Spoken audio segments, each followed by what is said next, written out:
Hi, everybody. I just wanted to jump on really quick to review the stimulus package that has been passed with everybody so that you can kind of have an idea of what to expect. Because I typically come on and do that for you guys. So, when I come on, that that means that pretty much the stimulus is on the way. It's just a matter of waiting it out to show up in your bank account. So I'm going to go over um, the details of the packet so that you can know what to be looking for and decide also if you want to go ahead and file your taxes or if you want to wait to file your taxes. So let's see. Here, I was going to try to share a screen, but the internet is so crappy because of the weather. I probably would do better just kind of reading to you what's going on. So, first, we're going to start out with the unemployment. The federal pandemic unemployment are the people who are on regular or extended unemployment um, from March the 15th to August 19th to 2021 would be the extension period. It did expire on 14th. So after March 14th, people that are on unemployment now are getting the extra $300 per week boost um, starting after the 14th with this new legislation that just passed. That $300 will be bumped up to $400. So those that's receiving unemployment will get um, a boost of the extra $400 instead of three. So that's an extra $200 um, every 2 weeks, which will end up being $400 a month for that. Additionally, though, they did say for the self-employed people who receive at least $5,000 in self-employment income in the most recent tax year and receive an unemployment benefit other than the pandemic unemployment, um, you receive an extra $100 per week. However, the new legislation will extend that add-on through August 2021 as well for those that are self-employed a week. That has now been extended to August the 29th, just like the regular unemployment benefits have. But again, that benefit amount is $100 a week for the people that are self-employed. A pandemic emergency unemployment compensation program provides additional weeks of benefits for people who have exhausted their regular state and unemployment benefits and extends the time period in which you have to apply to receive the benefits. And the increased time frame has been increased from 14 to 48 weeks. So that's pretty good for those that are now on unemployment. You don't really have to worry like right now. You still have enough time to still be trying to seek employment and not worry about your benefits expiring soon.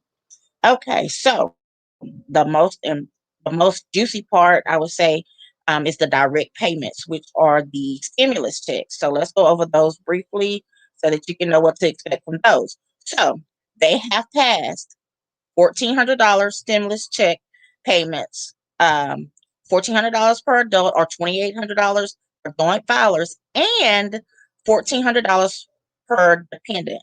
And this time they have included adult dependents. So that is absolutely wonderful for those of us who have adult dependents, like our college students that we have on our taxes that we carry each year. They have been left out of the stimulus since the very beginning of the onset of the pandemic when we first started getting those. So this is a plus. So you will be able to receive stimulus for any adult dependents that are on your tax return.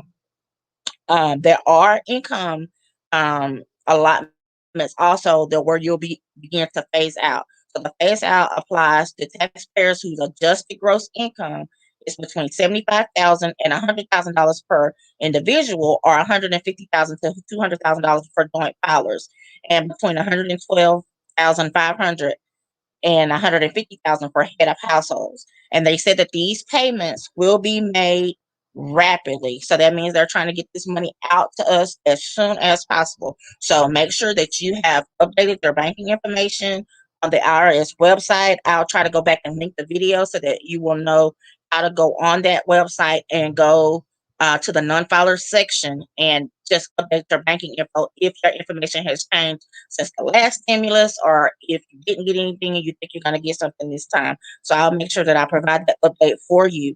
The eligibility for this is based on the 2019 or 2020 tax return. So if you haven't filed your tax return yet, I think the IRS started accepting them on the 12th, which was earlier this week.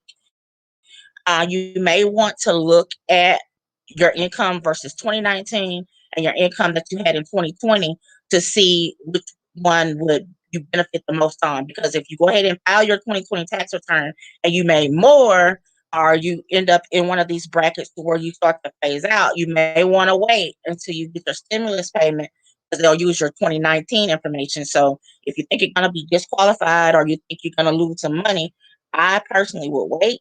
But if you've, of course, had a decrease in income, then of course, yes, go ahead and file, because that would be beneficial for you to go ahead and do that. But do keep in mind that they'll either use the 2019 or the 2020 tax return to determine eligibility and the amounts that you will receive. Also, you must have a social security number for the filer and all dependents.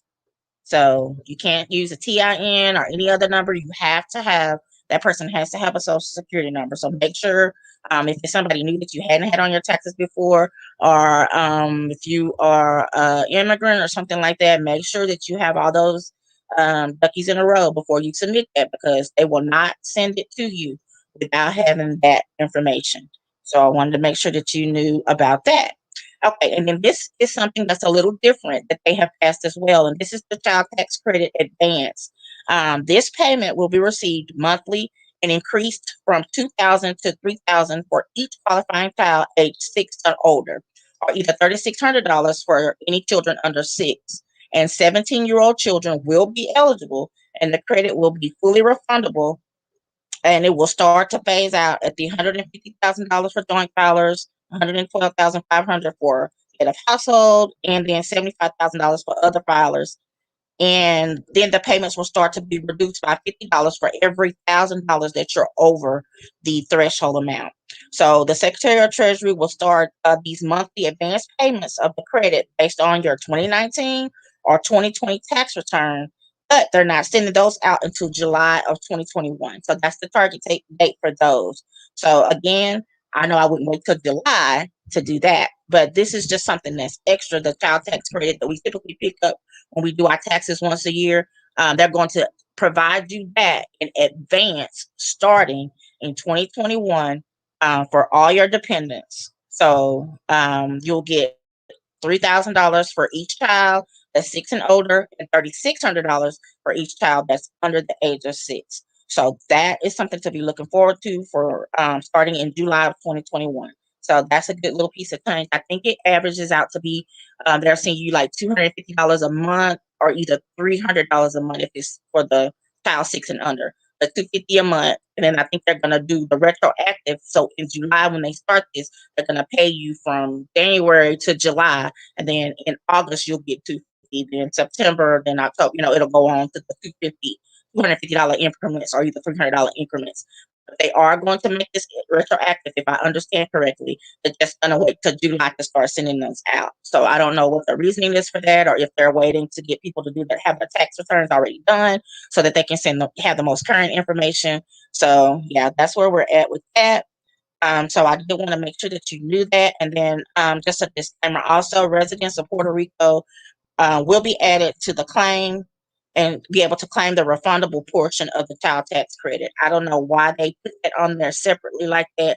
I just thought I would read it so that you will be aware of it. I don't know who it applies to or what they're implying by adding that. I don't know. It just seemed out of place, but they did put it on there like that. So I just decided to go ahead and make sure that I put that out there. So other than that, that's everything that I wanted to cover with you all, to make sure that you are aware of. If there's anything that you have a question about that I did not cover, please leave it in the comments, and I will answer the question. And if I cannot answer the question, I will get you over to someone who can, or either get the information from someone and provide it to you to help answer your questions so that you'll know what to expect and what you're eligible for, and different things like that. Again, I will link my video from a while back on how to go on the IRS website and update payment information. And then also, if you are a non-filer or a person that hasn't had to file a tax return, there's also a place on the IRS website as well for you to put in information so that the IRS can send you your stimulus money. So without uh, any other things that I see popping up, I'm trying to make sure that I didn't miss anything on the notes that I had to share with you guys. I think I covered everything. Again, I thank you guys for supporting and listening. If I can do anything to help, drop me a message and let me know. And I will see you guys on my next video. Have a great weekend.